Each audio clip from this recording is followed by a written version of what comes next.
We're live. Hello, everyone. Welcome to this episode of Hollywood Matrimony Live. We are live on Facebook and YouTube, and we have to talk about some movies. And we haven't been here for a long time because we've been busy. We've been busy and things have been happening, but we have so much to talk about. So we haven't talked. We got a lot. We've been maintaining, or I've been maintaining the website. So there's still all the reviews and everything else. We just haven't done any YouTube shows. Yeah, so we're going to talk about the 3 most recent films that have just come out this month in March, or at least the ones we've seen and we're ready to talk about. That's kind of been the other thing. We haven't got to hit the theaters as often, just because of life stuff. But we've seen a lot of stuff at home, and we've made plans to go to the theaters a few times, and they just didn't happen. Yeah. Oh no, Van Damme fell over. I feel like too there was some stuff we wanted. That was random. I have a Van Damme figure. Sorry. There was some stuff we wanted to see that they didn't have, or they didn't. Well, there's like 4 or 5 that we wanted to watch. That a couple of them we actually had tickets and scheduled. Then we had to cancel at the last minute. Did not work for We've me. both been working a lot. I've had deadlines. There's been conventions. Yeah, I work 2 jobs. She's been working. She's been working 2 jobs. I technically work 3 if you count my classes, my website, and you have like, what, 15 classes a week? Something? I have 18 classes. 18? Oh my lord! Yeah. Or no, 16. Busy. Sorry. You busy? So yeah, so there's just been a lot going on. So we haven't had time. We were doing the single review shows. That's why we shifted to that. Just to do. And we'll probably go back to that. In my opinion, I like those better. But we also got rid of one of our programs, so we didn't have that anymore. So we were trying to restructure. There's been all kinds of crap going on. Yeah. Well, let's just jump into it. This one is going to be an interesting one to talk about, guys. This is the movie Magazine Dreams. Okay, let's watch the trailer real quick because I think it's important that we watch it. Oh, I didn't know we were doing all that. Yeah, this one we need to watch. Sweet. Why is it not playing? Hello. I don't know. I can't be a part of this production. I know.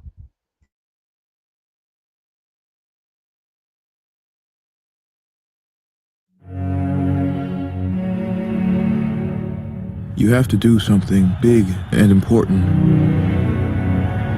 or nobody will remember you when you're dead.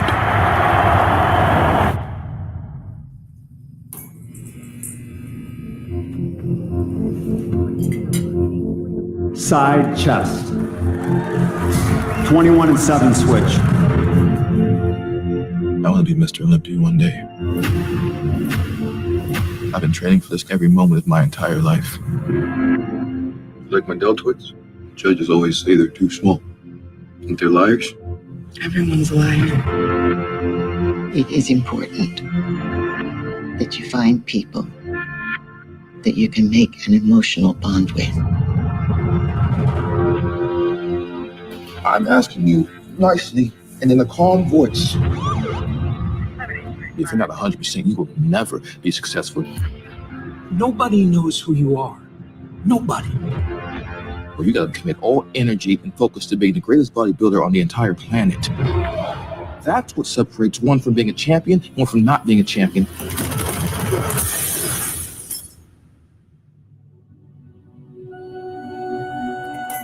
Hey guys, Helium Maddox is here. Current eyepiece. No!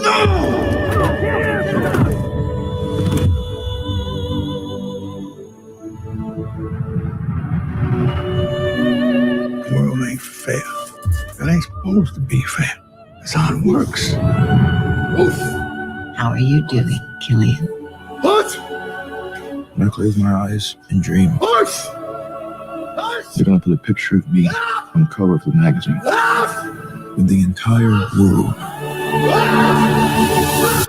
will know my name.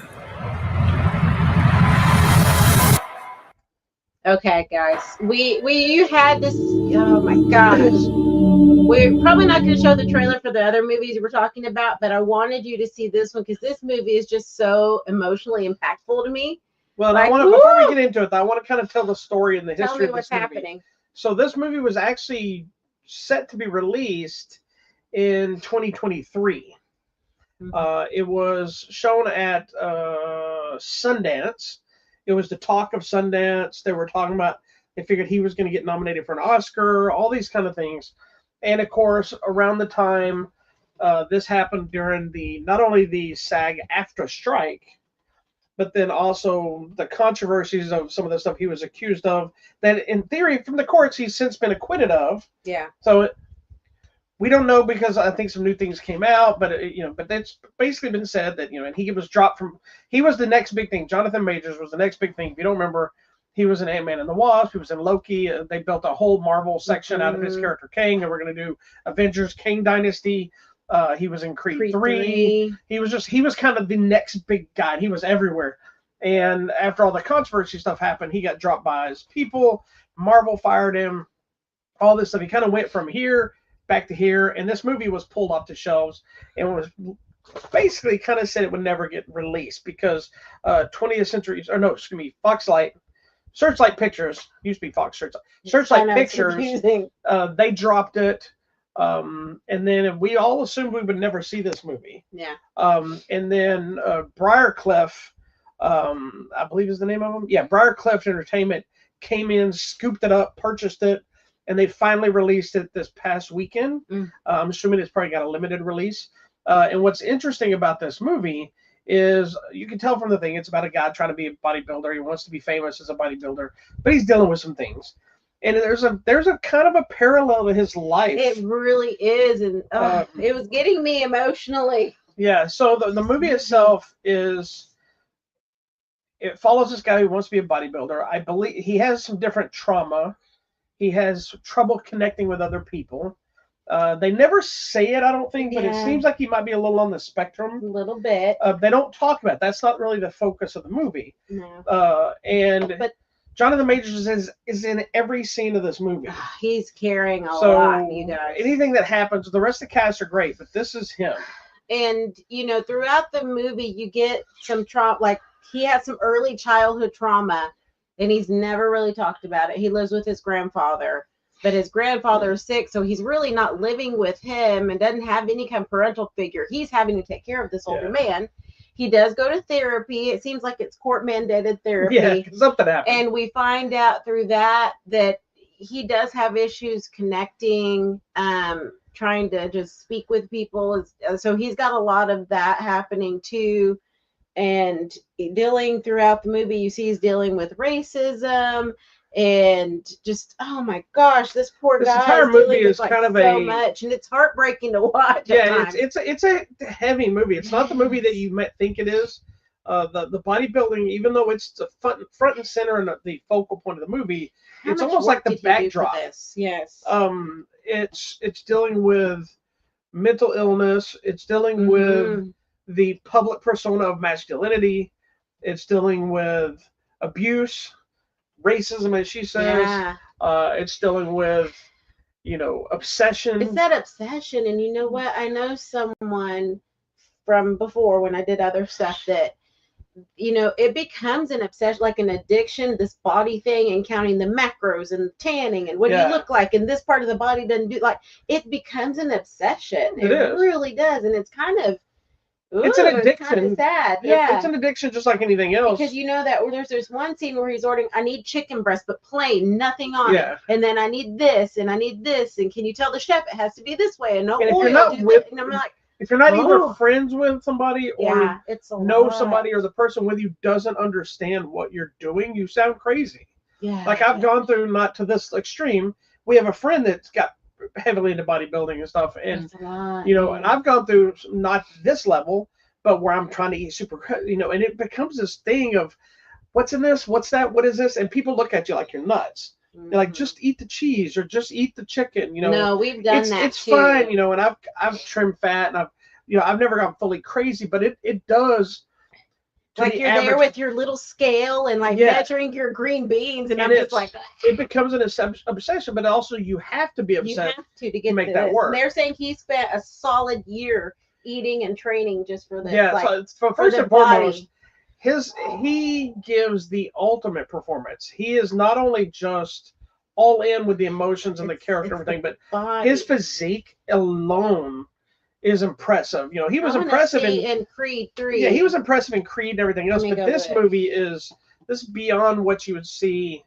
This is like Arnold Schwarzenegger level fitness. Yeah. You know, like he's detailed. Oh, yeah, because in Creed 3 he was bulky, but he didn't have the detail. This is super cut. This was something else. And these things. And he spends a lot of the time in this movie, like just in his underwear and posing. And so that takes a whole nother confidence level to get yourself to, and flexing and learning how to pose and. Cause see, look, it was bulky in Creed 3, but here it's like that details thing and these. I don't even know what it's called, but you guys. Oh my gosh. And these guys that are doing this, like everybody on that stage, there's that scene where he's in the competition and everybody is like ripped and super cut. And you can tell like he's back there vomiting before because he's so dehydrated because he's trying to stay all like. I'm like, oh my god. Well, I always love watching the bodybuilder competitions when they all have them on the stage. I don't like any of this stuff. I know, but I love when they have them on the stages sometimes and they're kind of fighting so you can see their pose.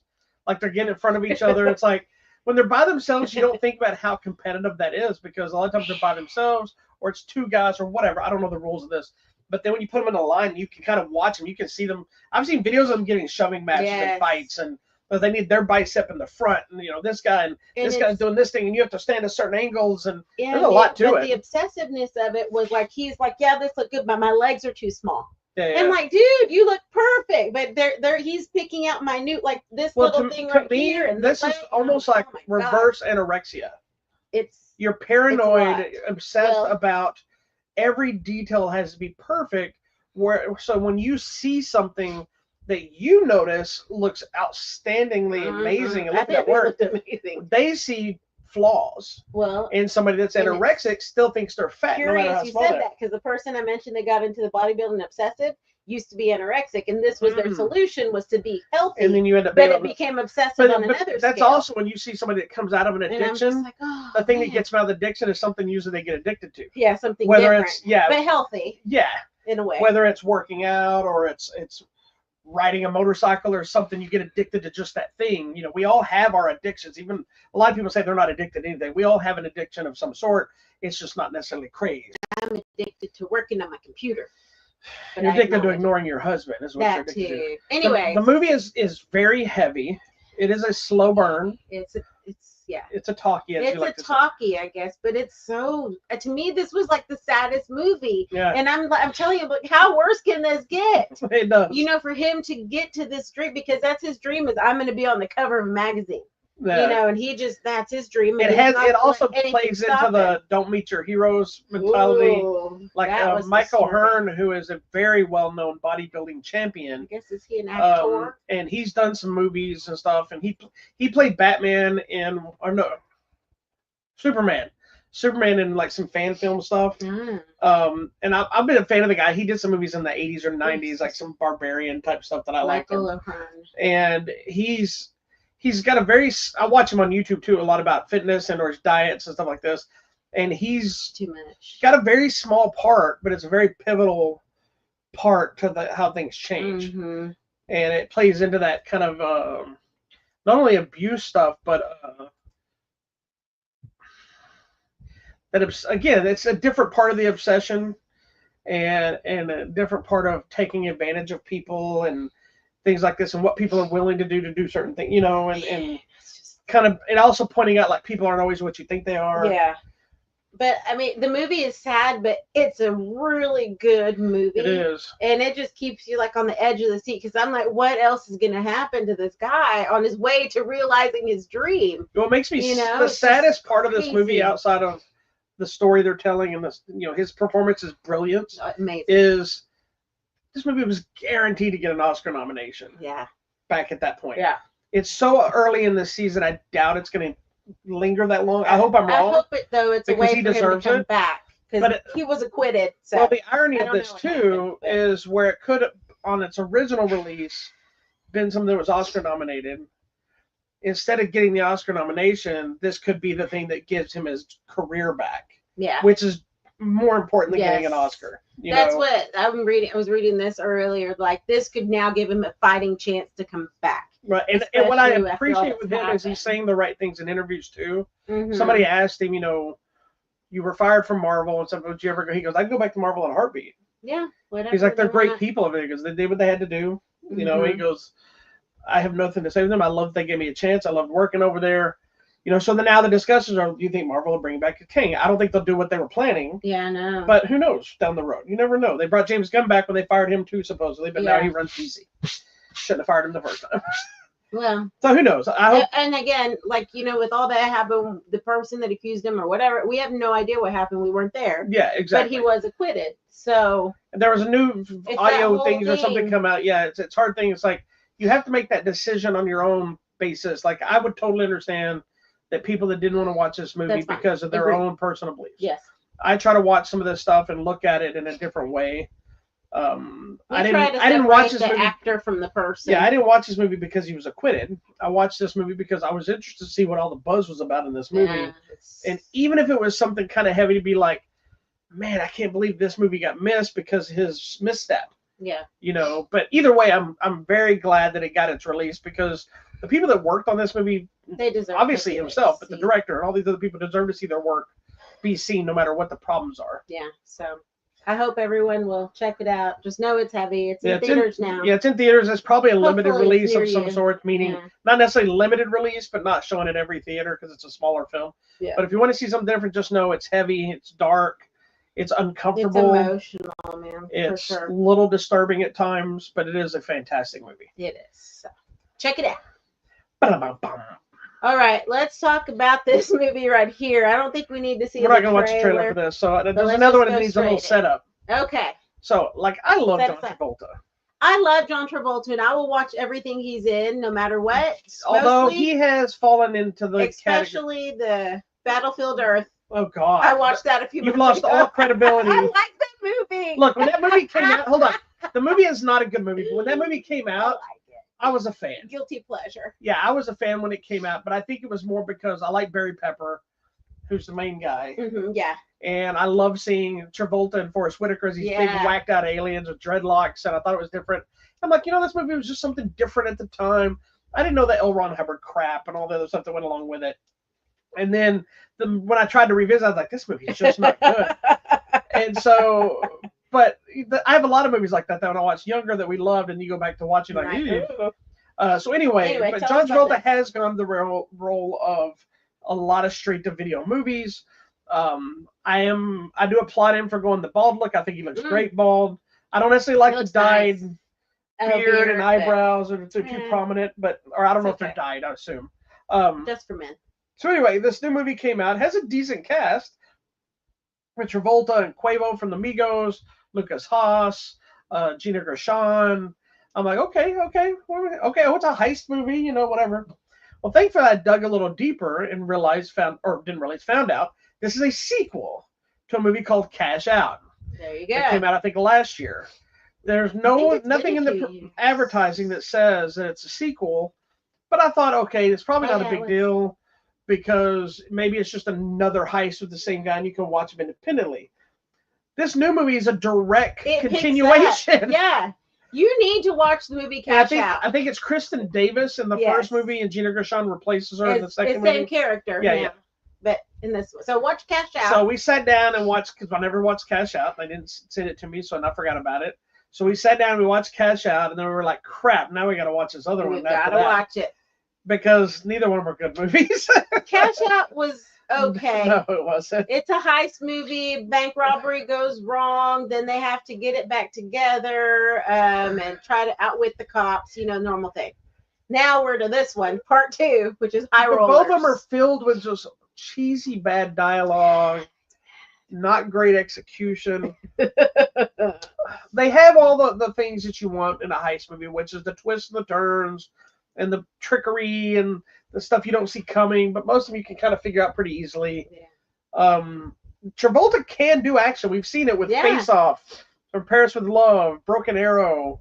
He can do it when he's got a good script and he's got good things. But I feel like the dialogue in this is just kind of like it's just bad. It's bad. And I think all the actors did the best they could with what we're given. Yes, because I don't want to say anybody phoned it in, because I don't believe that. I don't think they did either. Because I've seen that other girl that's in here do good. We know Gina Gershon can do good. We know he can do good. I just think the script was mediocre. I don't think about Quavo. I'm assuming he did fine. It was okay. This time the heist, they're trying to now outsmart the FBI because it's, got to up the game. That's the other issue. There's a character from the first movie that gets brought back and who's directly connected with another character, but there's really no rhyme or reason why they're suddenly together. It's just they're suddenly dating, but they were adversaries in the first movie. There's some things missing that we weren't. Some connections. We just rolled with it. But it's not a good movie, but it is one of those that I think people that love these straight to video type movies. This is the kind of movie you connect with. It's not a horrible. It's just okay. That's what I thought. It's just not good. I'll watch. Like I said, I'll watch John Travolta. I'll give it a chance. I sometimes think, and I'm nowadays I'm very hesitant to say anything about anybody's performance of these older actors because we used to talk trash about Bruce Willis and all of his straight to video movies and the crap and horrible performances and phoning it in, and then we find out after that it's because he had been slowly deteriorating his brain, and then you feel bad. Yeah, I'm not saying it. That's what I'm saying. I don't think Travolta's brain is deteriorating. I just don't think he fits this role. Yeah. I think he's decent enough at action. He's one of those guys that's kind of got that, like me actually, has that soft-spoken voice. Mm-hmm. So even when he's trying to act tough, it doesn't come off as a tough voice. You want tough? I'll show you tough. Yeah. And so, and he doesn't come off as suave as much as I think he's trying to be in this movie. Yeah. I think the reason he works so well in like Face Off and Broken Arrow is because he's crazy. Yeah. And so he does good as crazy in action. Yeah. It's just, I didn't have very high expectations, but my expectations were very lowered by the time I watched the first one. So I will say, and we went straight into it. If you watch the first one, you know what you're getting in the second one. So maybe that's why you think it's a little bit better. It's fine. Yeah, but it is cheese. And we didn't watch them back to back on the same night. So man, we had to drink that night. I thought it was fine. It's fine, I guess, if you want to say so. But if you love these kind of movies or just Travolta, want to see Travolta doing some stuff, then check out High Rollers. It's available now on something. Digital. Prime Video. You can rent it for $6.99. I don't think it's in theaters anywhere anymore. So there you go. Find it in the theater. Good luck. All right. Let's talk about this because this was kind of fun. This next one's one of my favorite movies of the year so far. Really? Do you want to watch the trailer? Sure, why not? Wow. Okay, let's go for it. Let's see if it plays this time. Play. Oh, sorry. Why is it not playing? I don't know. Oh, goodness. Hold on. UFO! Time for the next phase of my plan. Nothing can stop me now. I hope that shatterproof glass can withstand the abuse. Mother! Looks like it's up to us to save the Earth. Ooh, it was nice knowing you guys. Now who gets what?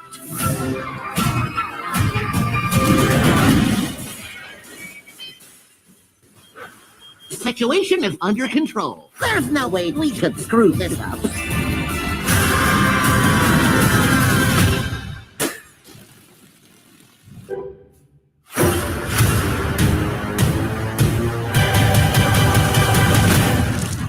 Boy, that almost blew up in our...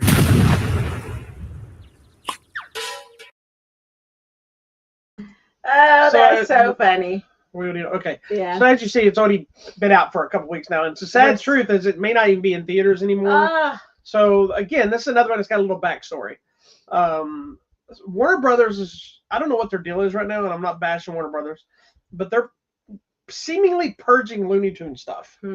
They took all the, from my understanding, they pulled all their original Looney Tunes shorts off of Max. They own the rights to this, but they sold it off to Ketchup Entertainment. Hold on, let me see. I think that's where it is. I'm trying to find limited release. Yeah. Trying to think. Blah, blah, blah, blah. Anyway, Ketchup Entertainment put it out, not Warner Brothers. And so they have another movie called Wile E. Coyote versus Acme, I think it is, that has some big time celebrities. It's like a live action meet. Everybody's wanting to see it, and it got shelved. It's completely finished. Come on. So people are wondering, what is the deal with the Looney Tunes brand? You know, why are they not pushing it? Is there some other variation they want to push? What's the case? We don't know.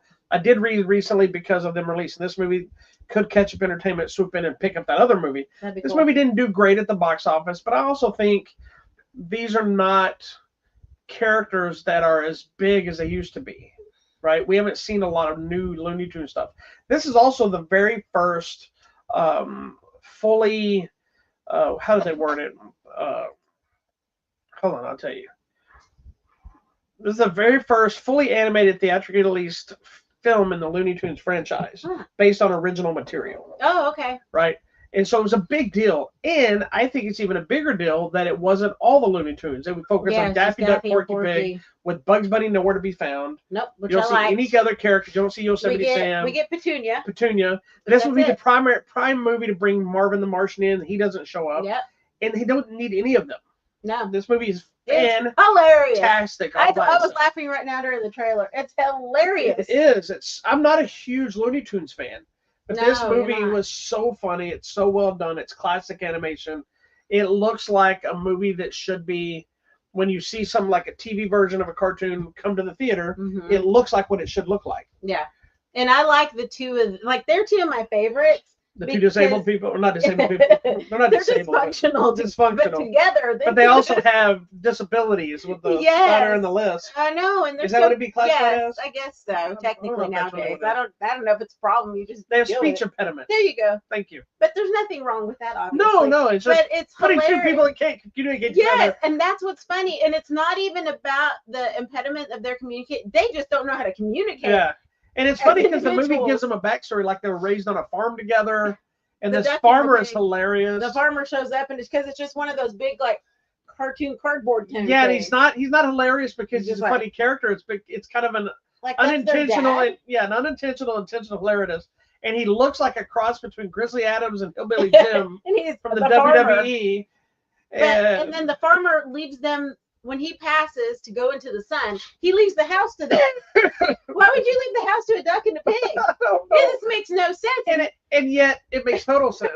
He's like, take care of the farm.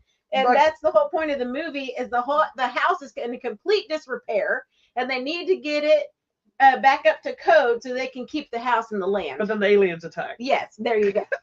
I mean, that's what happens. And it's up to these two idiots to save the earth that we all know. The only smart one here is Petunia, who is somehow like an astrophysicist level smart, dealing with these two Looney Tunes, literally. Lord, it's hilarious. I love this movie so much. It's so funny. This movie is so funny. It goes into, and I think the reason it works too is it plays into all the classic cartoon tropes. Yes. It's ridiculous montages. Yes. Silly dialogue, gags that make no sense. A storyline that makes zero sense, but it makes total sense at the same time. Yeah.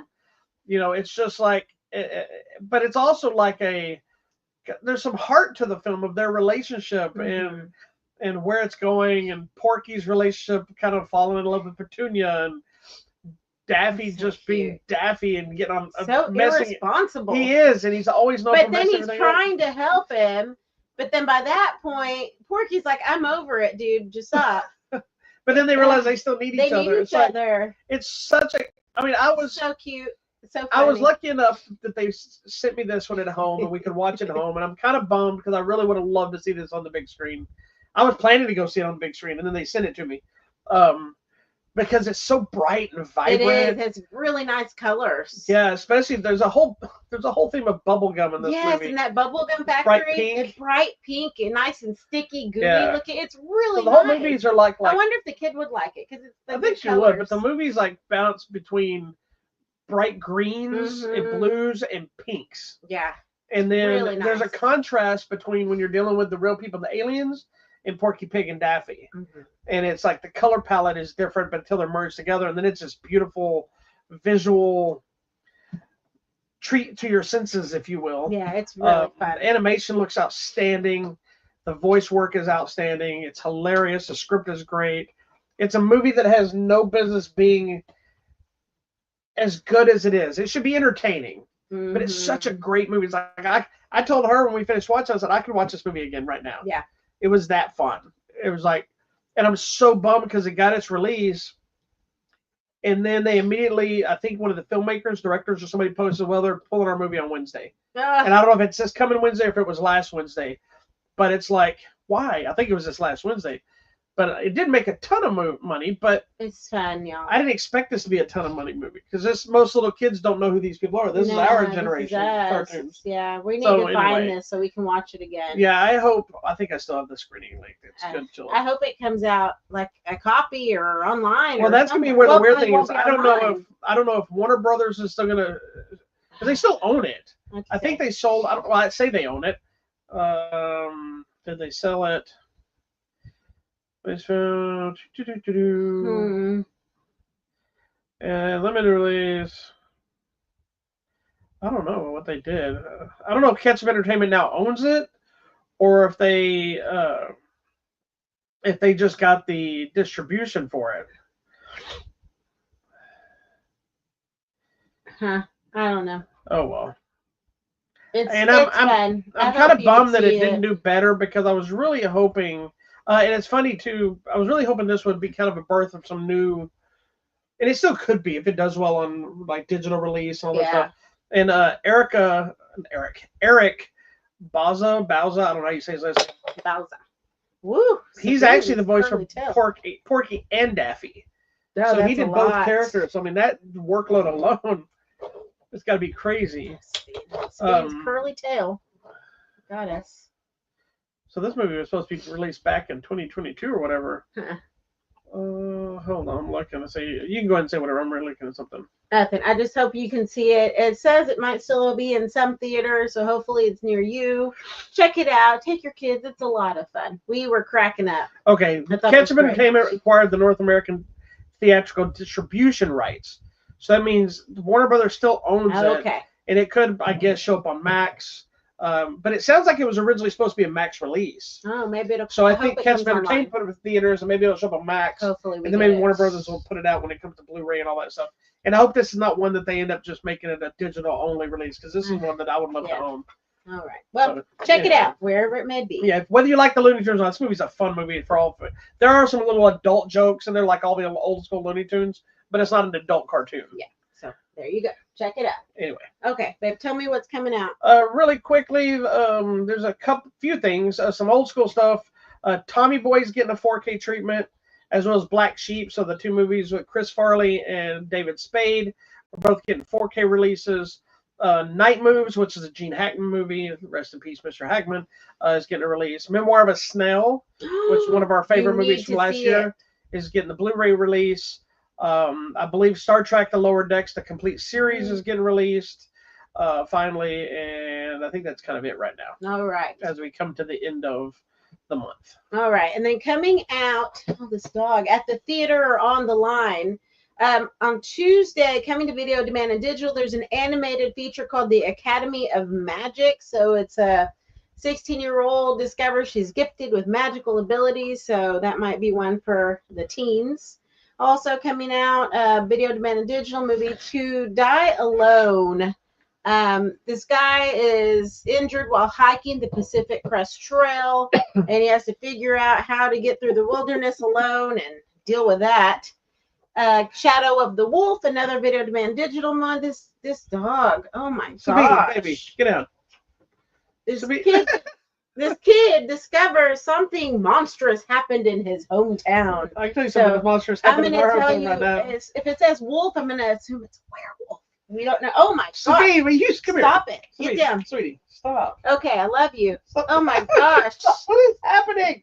Oh my gosh! Sweetie, baby. Okay. What is wrong with you? Okay. One that I actually want to see now coming to video demand and digital that we didn't get to see at the theater, The Monkey. This is one where probably premium digital, which means it's probably about $20 a pop. To rent it, but I'm excited for that to come out. Okay, coming out on Wednesday on Apple TV, The Studio. That's really the new series with Seth Rogen, and coming to Stars. If you missed it, Bagman. Don't bother. Okay.